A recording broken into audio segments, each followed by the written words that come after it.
आंसू उसके सच्चे साथी थे। सुरेखा, 10 जनवरी को हमारी शादी को 36 साल हो जाएंगे। रजत ने बड़े उत्साह और खुशी से सुरेखा से कहा। इस सालगिरह सब कुछ तुम्हारे पसंद और आदेशानुसार होगा। सुरेखा के जख्मों पर जैसे रजत ने नमक छिड़क दिया हो। घृणा और पीड़ा के मिले जुले भाव सुरेखा के चेहरे पर आए, पर उसकी तरफ से कोई प्रतिक्रिया नहीं पाकर रजत बाहर लॉन में चला गया और सुरेखा बालकनी में धूप सेकती रजत के दिए जख्मों के दर्द से बिलबिलाती हुई अतीत में चली गई। 2 भाइयों की इकलौती बड़ी बहन, माँ बाप की बड़ी लाडली सुशील बिटिया सुरेखा संस्कारों और आदर्शों के बीच पली बड़ी। सुरेखा शादी के समय भी माँ बाप के फैसले को शर्माते से लगाया। पीजी के एग्जाम दिसंबर में खत्म हुए और जनवरी में शादी हो गई। पीएचडी शादी के बाद कर लेना, पापा ने समझाया। इंद्रधनुषी सपनों के साथ सुरेखा ससुराल आई। सास ससुर ननद देवर और जेठ जेठानी से भरा पूरा हुआ परिवार। जेठ जेठानी अगले दिन वापस नौकरी पर पुणे चले गए। रजत दूसरे शहर में बैंक में नौकरी करता था। सुरेखा को उम्मीद थी कि रजत उसे महीने 2 महीने बाद अपने साथ ले जाएगा, पर शादी के पहले ये गाना झिलमिल सितारों का आंगन होगा, झिलमिल बरसता सावन होगा कितना चाव से सुनती थी। पति के साथ घूमना, मूवी देखना, बारिश में भीगना और भी ना जाने क्या क्या सोचा था। कुंवारे मन की कल्पना। धीरे धीरे उसे समझ में आ रहा था कि पूरे परिवार को 24 घंटे सर्विस देने वाली बहू कम काम वाली की जरूरत थी, जो बेटे की शारीरिक आवश्यकता की पूर्ति भी करे।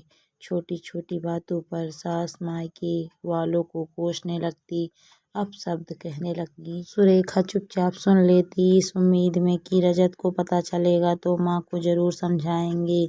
एक दिन रजत के सामने ही माँ ने सुरेखा को डांटना और कोसना शुरू कर दिया। रजत बिना जाने समझे सुरेखा का हाथ पकड़कर कहा, जाओ अपने बाप के घर, मेरी माँ मेरा सब कुछ है, तुम्हारी जैसी बीवी मुझे हजारों मिल जाएंगी। पर माँ, सुरेखा दंग रह गई। माँ का सीना चौड़ा हो जाता, ये मेरा श्रावण कुमार है, और रजत फूल के कुप्पा हो जाता। उसके लिए ये गर्व और फख्र की बात थी। अब तो छोटा देवर और ननद भी लगे हाथों कुछ न कुछ कमी निकाल सुरेखा को सुना देते।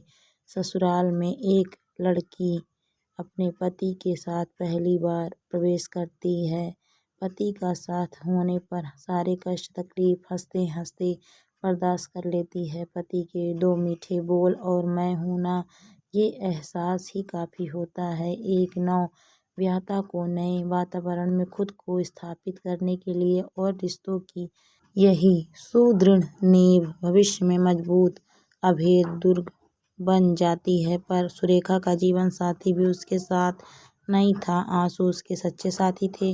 2 बच्चों की माँ बन गई थी सुरेखा। बच्चे भी अपनी माँ को अपमानित होते देखते हुए बड़े हो रहे थे। अपने नन्हे हाथों से माँ के आंसू पोंछते और रजत शनिवार को आता, सोमवार की सुबह चला जाता। बस सुरेखा के पास देह की जरूरत उसे खींच लाती।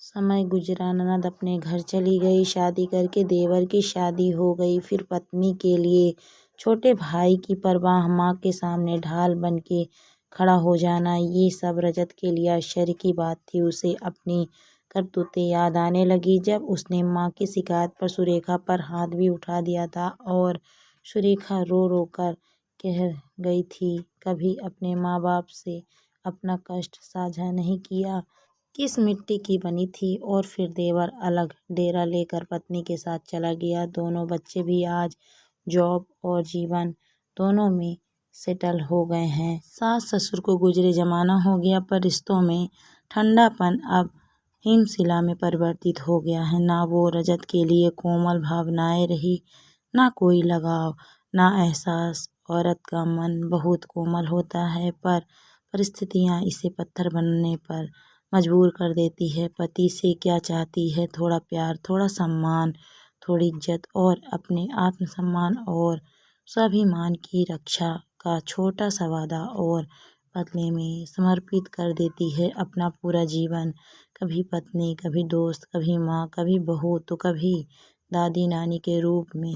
सुरेखा मन ही मन सोच रही थी, अब बहुत देर हो चुकी है रजत। जिस शादी की नींव इतनी खोखली है उसका क्या सालगिरह मनाना।